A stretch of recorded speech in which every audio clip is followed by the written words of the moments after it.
पिछले पार्ट में हम लोग ये जिंदा है। किसी का देखो ये जिंदा। Sorry sorry sorry sorry sorry पिछले पार्ट में हम लोगों ने देखा था लिन ड्रैगन डंजन को क्लियर करके डंजन से बाहर निकलता है और जैसे ही वो अपने सामने देखता है उसके आंखों के सामने हर जगह खून और लाशें बिछी होती है और तभी लिन पर 3 अबाइस मॉन्स्टर्स अटैक कर देते हैं। लिन जल्दी से अपने स्केलेटन आर्मर और स्केलेटन वॉरियर्स को समन कर लेता है और उसके स्केलेटन वॉरियर्स रेज मोड में जाके उन मॉन्स्टर्स को खत्म कर देते हैं।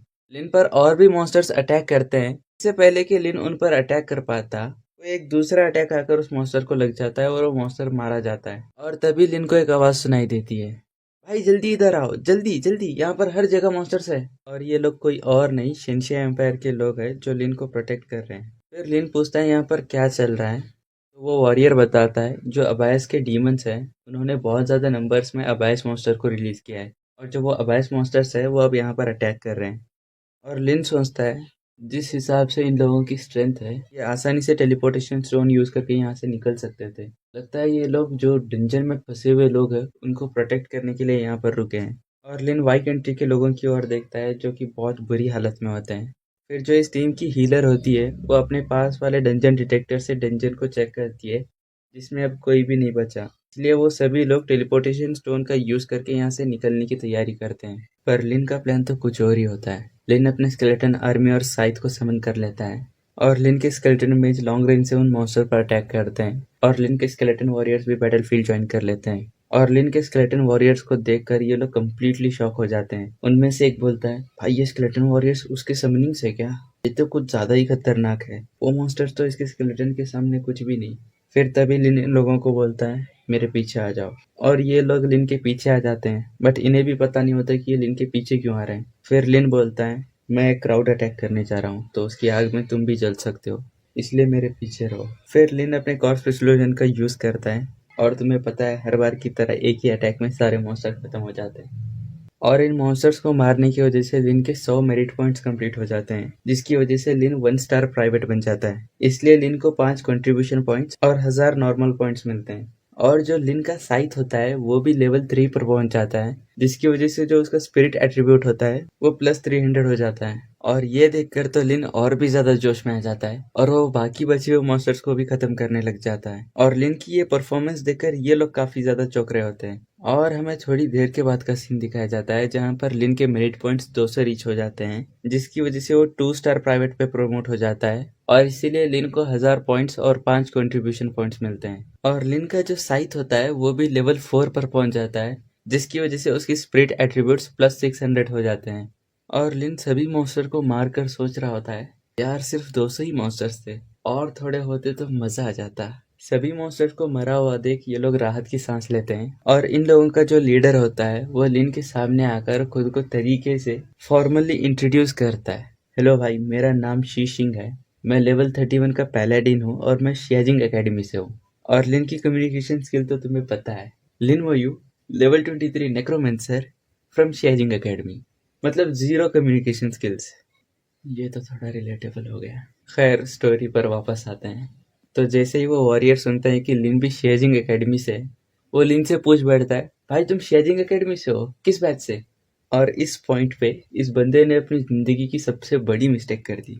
लिन इसका सवाल सुन के कैलकुलेशन में चला जाता है। लिन सोचता है बैटलफील्ड में दिन और रात तो होती नहीं बट मेरे आने के बाद से एक रात तो गुजर ही गई होगी, मतलब ये दूसरा दिन चल रहा है। इसी साल के बैच से कल ही मैं ओपनिंग सेरेमनी अटेंड करके आ रहा हूँ। और ये सुनते ही वो बंदा कंप्लीटली शॉक हो जाता है। उसे उसकी जिंदगी का सबसे बड़ा ट्रॉमा मिलता है और वो तो यकीन करने को भी तैयार नहीं। वो फिर से लिन को पूछ बैठता है, क्या तुम एक नए स्टूडेंट हो? और लिन बोलता है, अगर तुम सभी फैक्ट्स को अच्छे से देखो तो हाँ, मैं एक नया स्टूडेंट हूँ। अगर यकीन नहीं हो रहा तो ध्रुव राठी से पूछ लो, वो भी यही बोलेगा। ये सुनते ही सभी लोग कंप्लीटली शॉक हो जाते हैं और सोचते हैं क्या न्यूकमर्स इतने ज्यादा खतरनाक होते हैं। और जो लिन से बात कर रहा होता है वो लिन को बोलता है, तुमने जस्ट एकेडमी एंटर किया है बट स्टिल तुम्हारे पास इतनी ज़्यादा स्ट्रेंथ है, इसमें कोई हैरानी की बात नहीं कि तुम अकेले यू ऑन बैटलफील्ड आ सकते हो एंड इवन हेल डिफिकल्टी में भी एंटर कर सकते हो। ये सच में काबिल तारीफ है। और लिन बोलता है, नहीं ये कोई बड़ी बात नहीं है, वैसे किसी भी महीने में तुम्हारी पार्टी तो कमज़ोर है नहीं, तो फिर तुम लोग डंजन क्यों नहीं एंटर कर रहे हैं? ये सुनते ही तभी एक बंदा सामने आते हुए बोलता है, ऐसा इसलिए है क्योंकि हमारी टीम का टैंकर ठीक से टैंक नहीं कर सकता। पिछली बार नाइटमेयर डिफिकल्टी में चले गए थे, मरते मरते बचे हैं। ये सुनकर वो लेवल 31 का पैलेडिन खुद को डिफेंड करते हुए बोलता है, अरे यार ये इसमें मेरी थोड़ी ना गलती थी, मैं तो सिर्फ लेवल 29 पे था और ऊपर से मेरे पास कोई अच्छी इक्विपमेंट भी नहीं है। बट कोई बात नहीं, जल्द से जल्द मैं एक अच्छी इक्विपमेंट ले लूँ, फिर देखना मैं कैसे झंडे गाड़ूंगा। भाई वैसे तुम्हें कोई इक्विपमेंट चाहिए क्या? नहीं मतलब हमारे पास बहुत सारे इक्विपमेंट पड़े हैं, तो अगर तुम्हें कुछ चाहिए तो बता दो, हम चीप प्राइस में दे देंगे। वैसे तो सबसे बढ़िया इक्विपमेंट तो गोल्ड ग्रेड का सेंट्री पोस्ट इक्विपमेंट है। हालांकि तुम अभी सिर्फ 23 लेवल पर हो, बट जब तुम लेवल 30 पर पहुंच जाओगे तब तुम्हारे लिए इक्विपमेंट बहुत ज़्यादा यूजफुल होगा।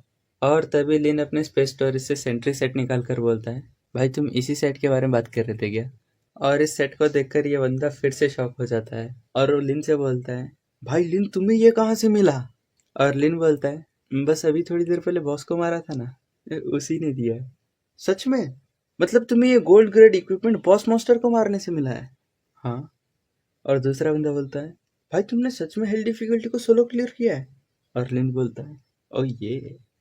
फिर लिन अपना गोल्ड ग्रेड इक्विपमेंट उस बंदे को ट्राई करने के लिए देता है और जैसे ही वो बंदा पूरा सेट इक्विप करता है उसके बॉडी से एक गोल्डन लाइट इमिट होती है। फिर वो बंदा लिन को उस इक्विपमेंट को 10 मिलियन में बेचने के लिए बोलता है, बट लिन उसे सिर्फ 5 मिलियन में ही पूरा सेट बेच देता है, जिसकी वजह से वो बंदा काफ़ी ज़्यादा खुश हो जाता है।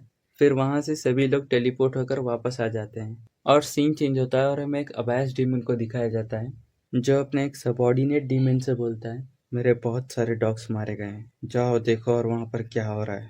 और हमें उसका एक सबॉर्डिनेट डीमन दिखाया जाता है। फिर सीन चेंज होकर हमें फिर से लिन और उन बंदों को दिखाया जाता है जो कि फिर से डंजन के सामने में भी कुछ आवर्स के बाद का सीन है और वो बंदा लिन को फिर से थैंक कर रहा होता है क्योंकि लिन ने उसको काफी सस्ते में एक गोल्ड ग्रेड इक्विपमेंट को पूरा सेट दे दिया है। और तभी बैकग्राउंड में से कुछ वॉइस आती है जो बोल रहे होते हैं, अरे देखो होली नाइट, अरे होली नाइट, अरे ये तो एक लेजेंडरी क्लास है होली नाइट। और लिन जब उस होली नाइट की ओर देखता है तो उसे एक जाना पहचाना चेहरा दिखता है, जिसे देखते ही इसके चेहरे पे एक स्माइल आ जाती है। आय हाय, स्माइल तो देखो लौंडे की।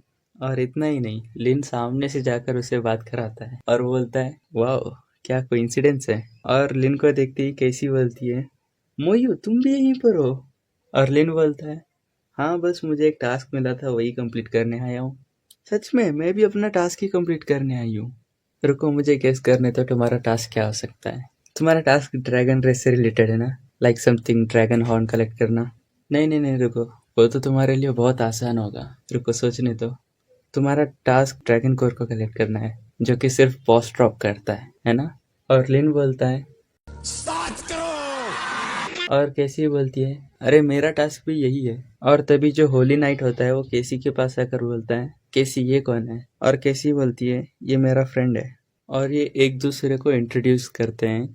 वो बंदा बोलता है, जाओलेशन लेवल 30 होली नाइट। और इधर से लिन बोलता है, लिन मोयू लेवल 23 नेक्रोमेंसर। क्या कम्युनिकेशन स्किल्स है। और जैसे ही केसी के कानों में लेवल 23 सुनाई देता है वो लिन को बोलती है, क्या तुम ऑलरेडी लेवल 23 पर हो? यार मैं तो सिर्फ लेवल 21 पर हूँ। और लिन बोलता है, कोई बात नहीं, मैं फिर से तुम्हें लेवल अप करा दूंगा पिछली बार की तरह। और ये दोनों डंजन में एंटर करने के लिए रेडी हो जाते हैं, जो देखकर ये होली नाइट बोलता है, एक सेकेंड केसी, हम दोनों के बीच में तो डिसाइड हुआ था कि मैं तुम्हारी हेल्प करूंगा ना, जो कि इसने खुद से डिसाइड कर दिया था। इसलिए केसी बोलती है, सॉरी बट अब मुझे तुम्हारी हेल्प की ज़रूरत नहीं है, मेरा फ्रेंड आ गया है, मैं उसके साथ चली जाऊंगी। ये सुनकर वो होली नाइट बोलता है, क्या ये सिर्फ अकेला? ये तो सिर्फ लेवल 23 पर है, इसे खुद दूसरों की हेल्प की ज़रूरत पड़ेगी, ये क्या तुम्हारी हेल्प करेगा? और उसकी ये टर्न देखकर केसी बोलती है, तुम उस चीज़ की फिक्र मत करो, खैर तुम्हारे ऑफर के लिए थैंक यू बट मुझे नहीं चाहिए। और ये होली नाइट बोलता है, ठीक है जैसी तुम्हारी मर्जी, बट अगर तुम दोनों फेल हो जाओ तो तुम स्टिल मेरे पास आ सकती हो। इतना बोलकर वो होली नाइट वहाँ से चला जाता है।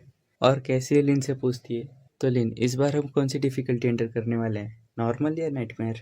और लिन बोलता है, हेल डिफ़िकल्टी। और यहीं पर ये चैप्टर भी ख़त्म होता है। आई नो बहुत दिनों के बाद वीडियो आई है, थोड़ा सा बिजी चल रहा था तो वीडियोस डाल नहीं पा रहा था, इसलिए इतना लेट हो गया। ठीक है तो फिर मिलते हैं अगली वीडियो में, तब तक के लिए take care and bye bye.